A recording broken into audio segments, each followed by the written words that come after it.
भारत की अनमोल संपदा को वो विदेशी लोग तो अपनी जान को न्यौछावर करके भी बचाने के लिए कोशिश की, लेकिन आप लोग जान ना भी जा रही हो तो भी ऐसी अनमोल संपदा जो मात्र जैनागम में तो अनमोल से भी अनमोल है, लेकिन भारतीय ज्ञान भी तुम्हारे लिए बिल्कुल ऐसा हो गया कि किसी मोल का नहीं रहा, किसी मोल का नहीं रहा। और तुम तो उस संपदा को पाने के लिए मोहताज हो गए जिन्होंने गुलामी कैसे की जाती है, गुलाम कैसे बनाया जाता है, ये तो सिखाने की कोशिश की, लेकिन आज़ादी कैसे मिलती है, स्वाधीन कैसे हुआ जाता है, ये जानने की कभी कोशिश नहीं की।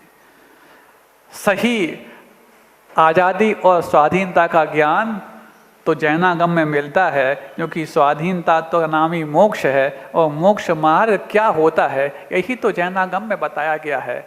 यूं तो ज्ञेय अनंत है, अनंत ज्ञेय है, लेकिन उसमें से हे और उपादेय का तुम यदि ज्ञान प्राप्त कर लो तो अनंत ज्ञेय के ज्ञाता भी बन सकते हो। हे क्या है, उपादेय क्या है, इतना ही मात्र तुम यदि जान लो तो जो अनंत ज्ञेय आज तक तुम्हें जानने में नहीं आया उसको भी जानने योग्य तुम बन सकते हो। सोचो, जब वो दृश्य वो वाकया लिखा हुआ पढ़ने को मिला तब लगा कि जिस भारत के प्रति इतना गौरव विदेशियों का हो सकता है तो भारतवासियों का इसके प्रति गौरव समाप्त क्यों हुआ है। तो उसके पीछे भी वही कारण रहा कि तुम्हें गुरुकुल में पढ़ना एक अपराध है, दकियानूसी विचारधारा है, पिछलग्गूपना है, विकसित नहीं, ये पिछड़ी विचारधारा है, ऐसा जो बार बार हैमरिंग करके तुम्हारे दिमाग में थोप दिया गया। अच्छा सा बताओ, तुम्हारे लिए यदि वो नाविक इस प्रकार से कह देता कि पूरे पूरे 15 लोग अथवा यदि 25-50 पोथियों के बंडल हैं, इन दो में से कोई एक बच पाएगा, तो तुम क्या करते हैं?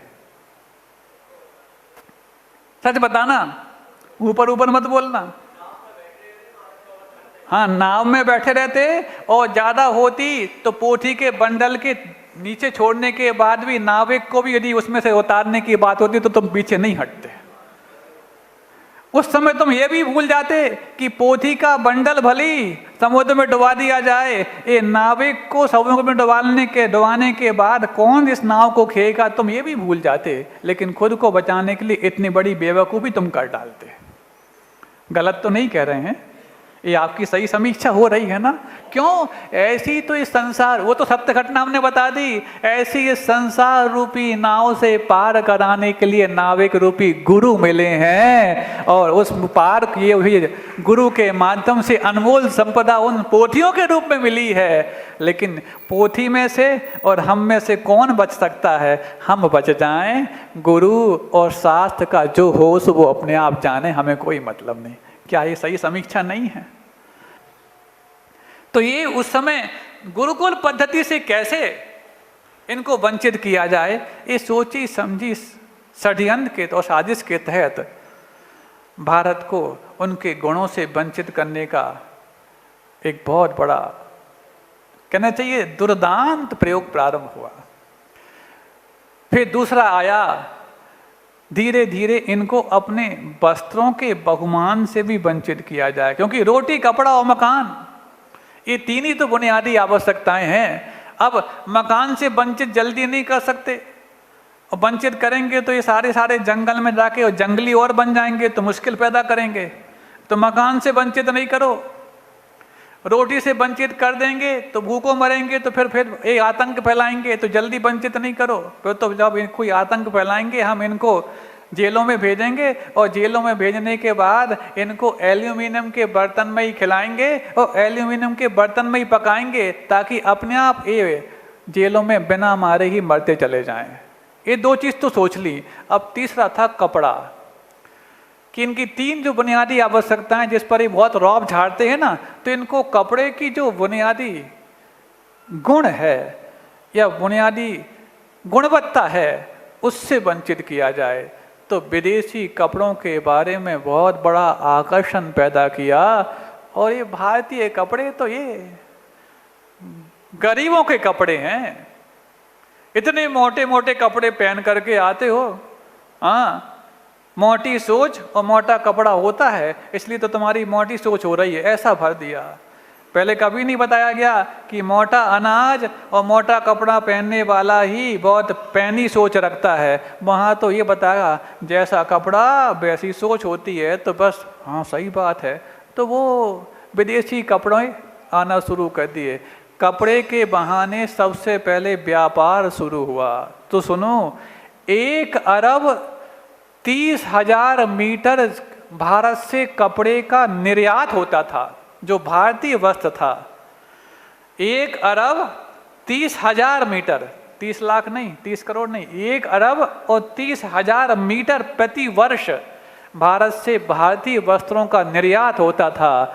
लेकिन जब भारतीय वस्त्रों के बारे में गलतफहमी फैला दी, तो वो भारतीय वस्त्रों का निर्यात होना तो बंद हुआ, सारे हथकरघा के उद्योग बंद हो गए, चरखे बंद हो गए। जो चरखा मात्र चरखा नहीं होता था, उनके जीवन को चलाने की ऐसी बड़ी वो चक्र हुआ करती थी, जिसकी धुरी भारतीयता पर टिकी हुई थी। एक एक करके तुम्हें गुणों से वंचित कर दिया जाए। इसलिए शुरुआत में ही हमने कहा, गुणों की नीलामी ही गुणवान की गुलामी के लिए कारण बनती है। और चमकदार और तड़क भलक डाले वो वस्त्र तुम्हारे सामने शुरुआत में कम मूल्य पर आपके सामने रखे गए, फिर धीरे धीरे उन्हीं का मूल्य बढ़ा करके तुम्हें अपने ही संस्कारित वस्त्रों से और परिधान से वंचित कर दिया गया। अब भले ही तुम गुलामी से 47 के दिन आज़ाद हो गए, बताओ, लेकिन वस्त्रों की गुलामी ज्यों की त्यों बनी है कि नहीं? कितने लोग हैं जो कभी कभार मात्र हथकरघा का वस्त्र पहनते होंगे, बाकी हमेशा वही वस्त्र पहनते, वो भी कभी कभार इसलिए कि चूंकि साधु लोग बोल देते हैं कि नहीं, हथकरघा के वस्त्रों में ही तुम्हें पूजन अभिषेक करना है, उसी में आहार दान देना है। कुछ ही लोग होंगे जो व्रती जीवन अथवा सात्विक जीवन जीना चाहते होंगे, उन्होंने ही हथकरघा के वस्त्रों को आजीवन हम पहनेंगे ऐसा संकल्प लिया होगा। इसलिए भारत के आज़ादी के बाद मात्र सत्ता का हस्तांतरण तो हो पाया है, कभी आज़ादी गुलामी के रूप में जो अभी तक चल रही थी, उससे हम आज़ाद अभी तक नहीं हो पाए। सबसे पहले गुरुकुलों में पढ़ना ये अपराध है। दूसरा, वस्त्रों के प्रति तुम्हारे गलत फहमी से तुम्हें इजाद कराया गया, और धीरे धीरे करके उस भोजन के माध्यम से तो एक ऐसी आंदोलन की शुरुआत हुई। क्यों भोजन? क्या भोजन? शाकाहार हो चाहे मांसाहार हो, और तुम ही लोग तो बोलते हो एक इंद्री से लेकर पंचेंद्री तक सभी जीवों में जीवत्व होता है, और एक इंद्री भी जीव होता है, और साग सब्जी तो एक इंद्री होते कि नहीं होते? और उसको तुम पकाते हो तो अग्नि का उपयोग करते, तो क्या अग्नि एक इंद्री जीव नहीं होता क्या? और उसके लिए जल का उपयोग करते, तो जल भले ही तुमने छान लिया हो, तुम ही लोग तो बोलते छनते तो सिर्फ 30 जीव हैं, जल भी अपने आप में एक इंद्री जल का एक जीव का शरीर है, क्या वो छनता है? क्या नहीं छनता है। इसका मतलब चाहे एक इंद्री को मारो चाहे पंचेंद्री को मारो, तुम्हें जिंदा रहना है तो किसी न किसी मार के तो आप जिंदा रहते हो, ऐसा भ्रम फैलाया गया। और यही भ्रम उन्होंने फैला करके उस समय मांसाहार आपकी पीढ़ियों में भरा, लेकिन वो तो उस समय सजग थे कि मांसाहार नहीं करेंगे, चाहे वो कारतूस में मिले चाहे किसी और तूस में मिले, हम तुम्हें किसी भी रूप में मांसाहार का सेवन नहीं कर देंगे। तो वो जब कारतूस में गौमांस लगा दिया गया, तभी जाकर के आज़ादी का बिगुल बजा। लेकिन आज बताओ, वो कारतूस में गोमांस को भी न ग्रहण करके, जबकि खाने में नहीं मात्र मुख में टच करने में काम आता था, तो भी वो आंदोलन के लिए कारण बन गया। आज तो खाने के रूप में भी तुम्हारे घर में घुस गया, चाहे वो कारतूस के रूप में हो, चाहे वो जूस के रूप में हो, चाहे वो कंजूस के रूप में हो। घुसा कि नहीं घुसा? बिल्कुल घुसा। कंजूस मतलब काय का? धन से कंजूस नहीं, जो श्रम से कंजूस होता है वही तो फिर होटल, रेस्टोरेंट, मैकडॉनल्ड्स, पिज़्ज़ा हट, केवीसी, हाँ, और कौन सा, एक और रह गया बीच में, हाँ, डोमिनोज। हाँ, हम सुनना चाह रहे थे क्योंकि हम ही बोलेंगे तो आप ये सिद्ध हो जाएंगे कि आप तो कभी जाते नहीं हैं, लेकिन जब आप बोलते हैं तो सिद्ध हो जाते हैं कि आप कभी कभार तो जाते होंगे। अब इन सब के लिए क्यों हुए आप? क्योंकि जो श्रम से कंजूस हो गया, जो धन नहीं देना चाहता वो धन से कंजूस है, और जो श्रम नहीं करना चाहता वो श्रम से कंजूस है। इसलिए वहां पर तो कारतूस में मात्र गोमांस लगाया गया था तो आज़ादी का बिगुल बज गया था, लेकिन तुम तो आज़ादी को गुल करने के लिए श्रम से इतने कंजूस हो गए कि आज तक गुलामी की दास्तां झेलने को मजबूर हो गए। हाँ, कौन 7-7 दिन तक लगातार हम चौके में घुसे रहे क्या? काम वाली बाई बन के आए थे क्या? बुला लेते कोई मेड। और तुम्हारा ने भी बोल दिया है कि भोजन बनाना तो पुरुषों का ही काम है, पुरुषों का ही काम है, ऐसा नहीं कहा, पुरुषों का भी काम है, क्योंकि इनके 72 कलाओं में 45वें नंबर की कला है स्वयं पाक कला, कि इनको भोजन बनाना भी आना चाहिए। कुछ लोगों ने उसका गलत अर्थ निकाल लिया। महाराज, आपने जब से कहा है कि पुरुषों का ही काम है, तब से महिलाएं और फिर शेरा वाली बन गई। अभी तक तो हम शेर थे, लेकिन जब घर पे पहुंचते तो शेरा वाली का हुक्म चलता है। तो हमने ऐसा नहीं कहा था, हमने कहा था भोजन बनाना पुरुषों का भी काम है और महत्वपूर्ण काम है, क्योंकि कला 72 हैं, उसमें 72 कला में ये। और आज के समय में इसलिए महत्वपूर्ण हो गया क्योंकि न्यूक्लियर फैमिली होने लग गई हैं, और न्यूक्लियर फैमिली होने के नाते 26 दिन तो आपको मिल जाएगा, लेकिन बाकी दिनों आपको कैसे मिलेगा शुद्ध भोजन? क्योंकि शुद्ध भोजन, कल जो विषय लिया था वो शुद्ध भोजन अशुद्धि के समय भी तैयार किया तो क्या होता। कल एक दोपहर में एक बहुत नया और आधुनिक दृष्टांत सामने आया। अभी तक तो हमने आपको फ्रांस के, अमेरिका के और नाइजीरिया के और आयरलैंड के उदाहरण दिए थे। एक कल यहीं का एक उदाहरण आया। ये आपके जो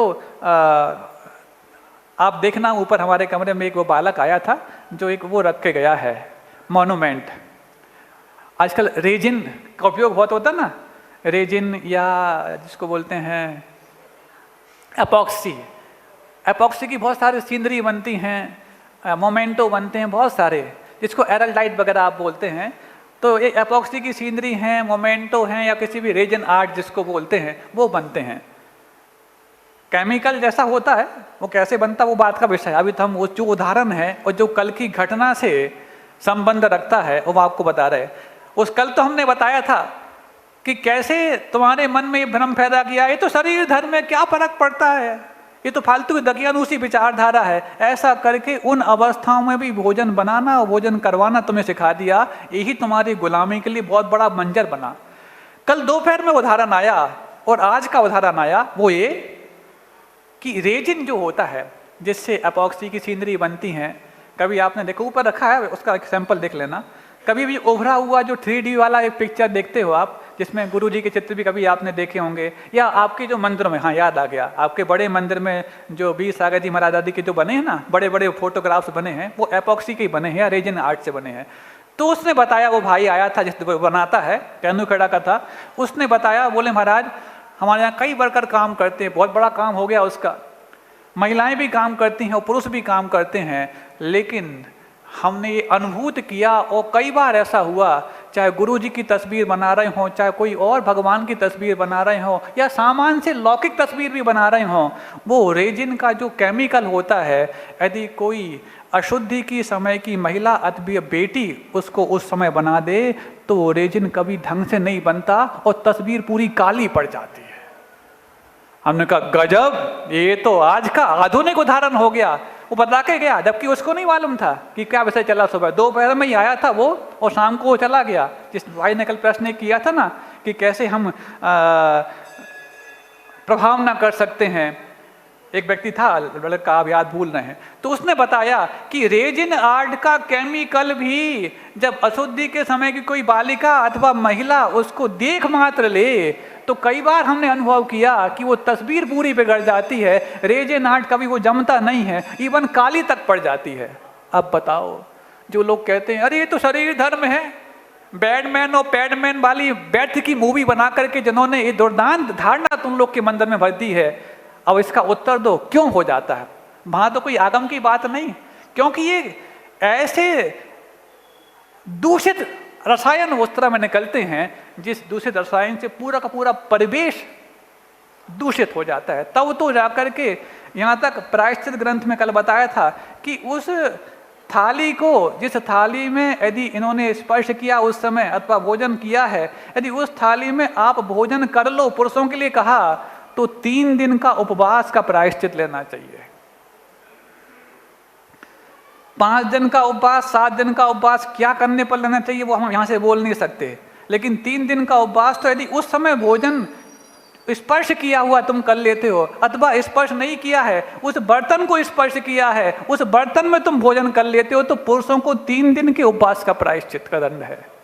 ये प्रायश्चित ग्रंथ में लिखा हुआ है। ये यूं ही नहीं प्रायश्चित ग्रंथ बना दिए कि तुम इससे इमोशनली ब्लैकमेल करना चाह रहे थे। ये प्रैक्टिकली ब्लैकमेल आपको पहले ही कर दिया गया है।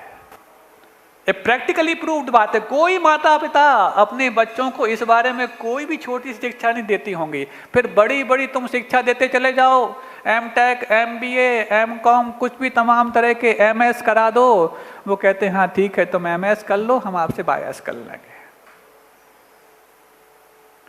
क्यों? तुम्हारी बुद्धि उनके काम आएगी नहीं। जब कल यहां तक बताया था कि फ्रांस में आज भी, फ्रांस जैसा डेवलप्ड कंट्री, तुम अपने आप को भारत के दकियानूसी मानते होगे इस चीज के पालन में, फ्रांस जैसा देश, वहां पर 3 दिनों तक उस समय महिलाएं अपने मस्तक को स्पर्श नहीं करती अपने खुद के हाथ से।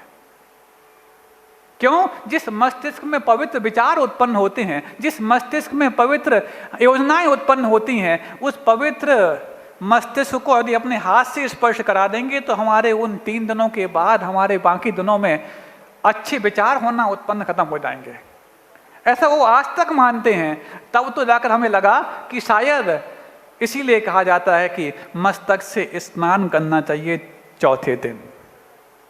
इसका मतलब स्नान यदि अन्य दिनों में करेंगे तो हमें हाथ लगाना पड़ेगा। ये परंपरा आपके यहाँ दूसरे रूप में थी, लेकिन उनके यहाँ आज तक चलती है कि 3 दिन तक हाथ मत लगाना अपने मस्तक से, क्योंकि इतनी उस समय इसी के लिए तो स्त्री पर्याय की निम्नता मानी जाती है। तब तो जाकर के यदि ये मात्र तुम्हारे लिए दुख ना हो तो कौन है जो स्त्री पर्याय को छोड़ने की बात कहे? आज ये भरे मन से इतनी खुल्लम खुल्ला बात यदि कहनी पड़ रही है तो सिर्फ इसलिए कहनी पड़ रही है कि तुम खुल्लम खुल्ला अपने गुणों की संपदा को बेचने के लिए तैयार हो गए हो, इसलिए उसको बचाने के लिए गुरु को भी ये वाली बात कहनी पड़ रही है। जब दोपहर का उदाहरण आया, हम तो समझते थे कि अभी तक तो ये सब बातें लिखी हुई हैं, सुनी हुई पड़ी हैं कि हाँ बड़ी है, पापड़ है, ये लाल पड़ जाती है, पड़ जाते। अब ये बड़ी, ये तो कोई खाने पीने की चीज़ नहीं थी। कल यहाँ तक कहा था कि शराब की फैक्ट्रियों में भी, जो शराब तो वैसी निंद मानी जाती है, लेकिन उसको भी यदि दूषित होने से बचाना है तो वहाँ पर भी महिलाओं को पहले से हिदायत होती है कि खबरदार यदि उन समयों में तुम यहाँ पर आए तो। आप लोग सुन रहे हैं? और यदि इस चीज से तुम यदि अपने आप को आजाद कर चुके हो तो तुम्हारे लिए अभी 300 साल की गुलामी तुम्हारे 3 काल की गुलामी बन गई है। कितने घरों में ध्यान रखा जाता है? कितने घरों में ध्यान रखा जाता है बताओ? और कौन, तुम लोग तो भले ध्यान रखते होगे, कौन है जो अपनी बेटियों के लिए इसको ध्यान रखने की बात कहते होंगे? और जिन परिवारों में अपनी बेटियों की इतने बड़े धन की सुरक्षा की जाती है, वही परिवार धर्मवान भी है और धर्मवान भी है। नहीं है तो जिन्होंने धर्म की होलियां जला ली हो, वो धन से कितने भी टोली रखे हो, कोई फायदा नहीं है। अहिंसा परमो धर्म की